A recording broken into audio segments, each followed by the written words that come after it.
This is an interview with Sully Banks, a saturation diver. Welcome, Sully.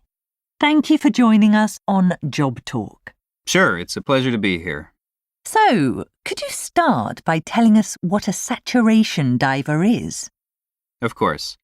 I guess the easiest way to describe my work is to say that I'm an underwater construction worker. Saturation divers, or SAT divers as we're often called, generally work on offshore oil rigs, and our main task is to inspect the underwater pipelines and other structures and then make any necessary repairs.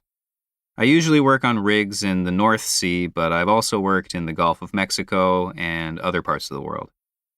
The name saturation diver comes from the fact that while we're working on a rig, we live in a pressurized chamber known as a saturation chamber. We work on the seabed up to about 150 meters below the surface, and if you go that deep, you have to go through a process known as decompression before coming back to the surface. That lets your body adjust to the change in pressure and prevents you from getting decompression sickness, which is when nitrogen bubbles form in the blood.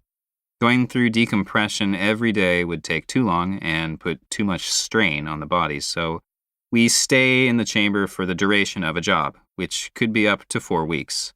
Wow, that sounds exciting. Why did you choose sat diving as a career? I wish I could say it was always my dream to be a diver, but the truth is that I started because I heard the money was good. I had no idea what I wanted to do after I left high school, but then I met a guy who was a sat diver, and he seemed to be making a good living. I wasn't academically gifted, but I was good with my hands, so I felt like sat diving was something I could do. The guy introduced me to his company, and the rest is history, as they say. I'd never done any diving before, so the first step was to take an air diving course. I picked up the rest on the job, really, and I've been doing it for nearly 20 years now. That's a long time. Have you ever considered doing anything else? Yes, every time I finish a stint on a rig. Joking aside, it's definitely not a job for the faint-hearted. We often work directly under the oil rig, so we're putting our lives on the line every time we go out there. The work also requires intense focus because even a momentary lapse in concentration can lead to disaster. Probably the worst thing about the job for me is the complete lack of privacy in the chamber. We live in close quarters, to say the least, so there's nowhere to escape to when you're feeling stressed.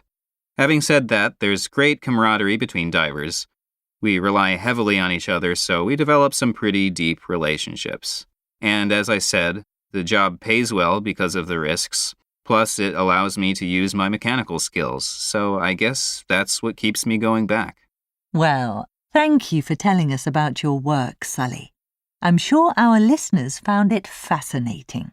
You're welcome. Thanks for inviting me. Questions.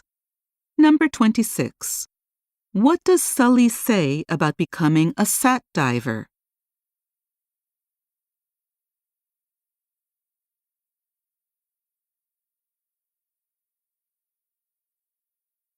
Number 27. What is one thing Sully says about his job?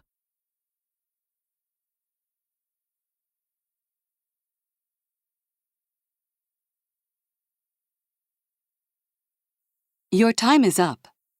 Stop writing and wait quietly until the answer sheets have been collected.